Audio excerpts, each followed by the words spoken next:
स्वागत है आप सभी का ह्यूमन रिप्रोडक्शन क्लास 12 के लास्ट पार्ट में। फाइनल पार्ट है ये। इस चैप्टर के सभी पार्ट की लिंक आपको डिस्क्रिप्शन बॉक्स या एंड स्क्रीन में मिल जाएगी, जरूर देखिएगा। आज के वीडियो में स्टडी करने जा रहे हैं इनफर्टिलिटी के बारे में, reason, solution, IVF, in vivo, सारी बातें डिस्कस करेंगे। चलिए वीडियो को स्टार्ट करते हैं। इनफर्टिलिटी से शुरू करते हैं। इनफर्टिलिटी क्या होता है?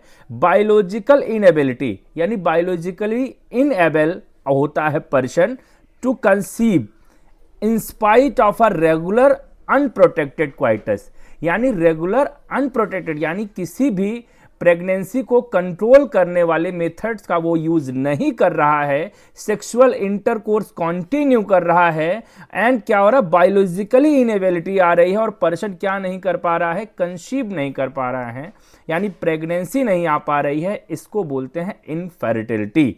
यानी इनफर्टिलिटी मेल में भी होती है, फीमेल में भी होती है। तो biological inability of a person, है ना, पर्सन का मतलब मेल और female, to conceive in spite of a regular unprotected coitus. Reason की बात करें तो बहुत इंपॉर्टेंट आपको यहां पे समझना है, फिजिकल रीजन। क्वेश्चन इससे बनता है बोर्ड एग्जाम में। फिजिकल एज का कारण हो सकता है, ओवरवेट, अंडरवेट। कॉन्जेनाइटल कारण की बात करें, यानी जन्म से सिस्टिक फाइब्रोसिस, यानी आप जानते हैं इसको, आपने molecular principle of inheritance and variation वाले चैप्टर में भी पढ़ा है। बॉर्न विदाउट यूटेरस, अगर बच्चा पैदा होता है फीमेल। डिजीजेस की बात करें, ओवेरियन सिंड्रोम, है ना, ओवुलेट नहीं हो रहा है, ओवम फॉर्म नहीं हो पा रहा है, इस तरीके से अगर कोई प्रॉब्लम है। थायराइड की प्रॉब्लम, थायराइड रीजन है। एंड देन एंडोमेट्रोसिस अगर कारण है, तो ये डिजीजेज अगर हैं, है ना, इंडोमेट्रियम की जो लेयर है वो इम्प्लांट नहीं करने दे रही है, इस तरीके से एबनॉर्मलिटी है। ड्रग्स की बात करें तो disrupt the regulation of hormones, है ना, ओवुलेशन, यानी जो ड्रग्स हैं, खास करके कोकीन वगैरह, अगर इसके कांटेक्ट में है पर्सन, तो जो रेगुलेशन है, हार्मोनल लेवल, वो इम्बैलेंस हो जाता है, ओवुलेशन अच्छे से नहीं होता, वो रिलीज नहीं होता है।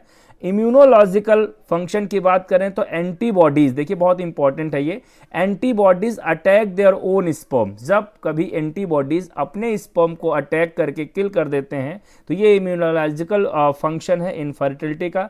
फिजियोलॉजिकल फंक्शन की बात करें तो issue with reproductive system, weight हो गया, स्ट्रेस हो गया, ये फिजियोलॉजिकल फंक्शन है। सॉल्यूशन की बात करें तो असिस्टेड रिप्रोडक्टिव टेक्नोलॉजीज हैं अपने पास, जिसको ARTs बोलते हैं। एडॉप्शन कर सकते हैं आप, यानी एडॉप्ट कर सकते हैं, ऑर्फन से बच्चा गोद ले सकते हैं। एडॉप्शन के बाद बेस्ट मेथड की बात करें तो इन विट्रो फर्टिलाइजेशन, IVF जिसको बोलते हैं, इसको टेस्ट ट्यूब बेबी प्रोग्राम भी कहते हैं। इसमें क्या होता है? फर्टिलाइजेशन आउटसाइड द बॉडी होता है, एंड देन एम्ब्रियो ट्रांसफर की टेक्नोलॉजी करी जाती है, इसको शॉर्ट फॉर्म में ET बोलते हैं।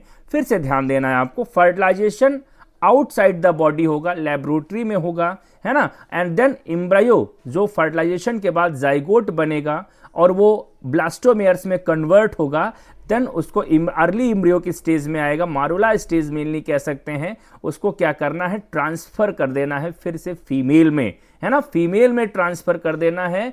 और किस प्लेस पे ट्रांसफर कर, इसके लिए देखिए आपको IVF प्लस ET, यानी in vitro fertilization, outside the body fertilization, और एम्ब्रियो ट्रांसफर की टेक्नोलॉजी अपनानी है इन विट्रो फर्टिलाइजेशन IVF में। अब यहां पे देखिए, बहुत अच्छे से आपको समझना है, ZIFT कब करेंगे? Zygote intrafallopian transfer up to 8 blastomere, यानी फर्टिलाइजेशन के बाद जो जाइगोट है अप टू 8 ब्लास्टोमियर तक है, तो उसको कहां पे ट्रांसफर करेंगे?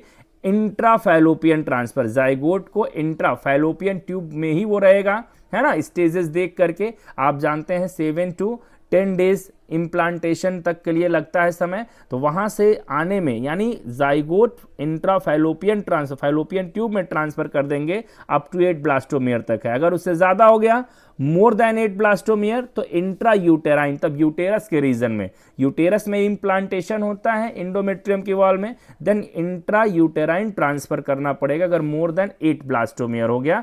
तो ये जो टेक्नोलॉजी है ये IVF बोली जाती है, जिसमें फर्टिलाइजेशन आउटसाइड द बॉडी होगा। लेकिन अब यहां पे बात करें इन विवो टेक्नोलॉजी में, यानी आउटसाइड द बॉडी तो ठीक है, अब ये इनसाइड द बॉडी होगा, तो fusion of gamete within the female body होगा।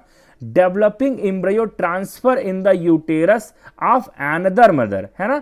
सबसे पहले तो इसमें fusion of gametes within the female body होगा, है ना। और इसमें हम क्या कर सकते हैं, अगर फीमेल जो है डेवलप नहीं कर पा रही मदर को, तो देन डेवलपिंग एम्ब्रियो को ट्रांसफर कर सकते हैं इन the uterus of another mother, जिसको सैरोगेट मदर कहते हैं, है ना। इन वीवो फर्टिलाइजेशन में क्या करेंगे, देखिए फर्टिलाइजेशन तो फीमेल की बॉडी में ही हो रहा है, तो यहां पे GIFT कर सकते हैं, गैमिट इंट्राफैलोपियन ट्रांसफर, है ना। गैमिट इंट्राफैलोपियन ट्रांसफर में क्या होगा, गैमिट को ट्रांसफर कर दिया जाएगा फैलोपियन ट्यूब में, जिससे फर्टिलाइजेशन उसी फीमेल के अंदर होगा। अगर डेवलपमेंट की बात है तो उसके लिए सैरोगेट मदर का यूज कर सकते हैं। ICSI इंट्रासाइटोप्लाज्मिक स्पर्म इंजेक्शन, देखिए कितना बढ़िया है, इंट्रासाइटोप्लाज्मिक स्पर्म इंजेक्शन, यानी स्पर्म को डायरेक्टली इंजेक्ट कर दिया जाएगा कहाँ पे, ओवम के अंदर, जिससे फर्टिलाइजेशन आगे प्रोसीड हो सकेगा। आर्टिफिशियल इंसेमिनेशन, है ना, ये भी IUI आर्टिफिशियल में देखिए इंट्रा यूटेराइन इंसेमिनेशन भी किया जा सकता है, जिससे फर्टिलाइजेशन फीमेल बॉडी के अंदर होगा। आपको बहुत ध्यान से समझना है, इन विट्रो और इन विवो में डिफरेंस पूछेगा, और पूछेगा कौन सी ऐसी टेक्नोलॉजी है जो आप इन विट्रो में अपनाएंगे, तो यहाँ पे आप देखेंगे ZIFT and IUT, and then अगर आप इन विवो फर्टिलाइजेशन की बात करें तो GIFT, ICSI, AI and IUI आप करेंगे जो है इन वीवो के केस में। लेकिन बेस्ट मेथड कौन सा है, फीमेल को प्रेगनेंसी लाने के लिए या पेरेंटहुड को एंजॉय करने के लिए, पेरेंट बनने के लिए, पिता बनने के लिए, माँ बनने के लिए, तो adoption is the best method, है ना। अडॉप्ट कर लें ऑर्फन से, तो ये बेस्ट मेथड्स हैं। पिछले वीडियो में एक टॉपिक हमसे छूट गया था, possible ill effect of use of contraceptive, इसको यहाँ समझ लेते हैं। नाजिया यानी पॉसिबल इल इफेक्ट, पॉसिबल अगर आप अनक्वालिफाइड डॉक्टर की सलाह से आप कॉन्ट्रासेप्टिव्स को यूज करते हैं, अपने से खुद से यूज करते हैं, तो क्या प्रॉब्लम आ सकता है। Nausea, abdominal pain, break through bleeding, irregular menstrual bleeding, and even breast cancer के भी चांसेस बढ़ जाते हैं। ये एक टॉपिक था जो पिछले वीडियोस में छूट गया था, तो इसको भी हमने आपको क्लियर कर दिया। इस चैप्टर के सारे पार्ट की लिंक आपको शो हो रही है, जरूर देखिएगा। और देखिए हमने बोर्ड एग्जाम के इंपॉर्टेंट क्वेश्चन की सीरीज एक बनाई हुई है, जो इंपॉर्टेंट क्वेश्चंस हैं उसकी भी प्लेलिस्ट आपको यहाँ पे शो हो रही है, उसको भी जरूर देखिएगा। बहुत सारे इंपॉर्टेंट डाउट्स आपके क्लियर हो जाएंगे इस प्लेलिस्ट से। बाकी चैप्टर्स की लिंक जरूर शो हो रही है, आप देखिएगा। वीडियो में अंत तक बने रहने के लिए आप सभी का हृदय से धन्यवाद। फिर मिलेंगे किसी नए चैप्टर के साथ। Thank you so much to all of you joining us.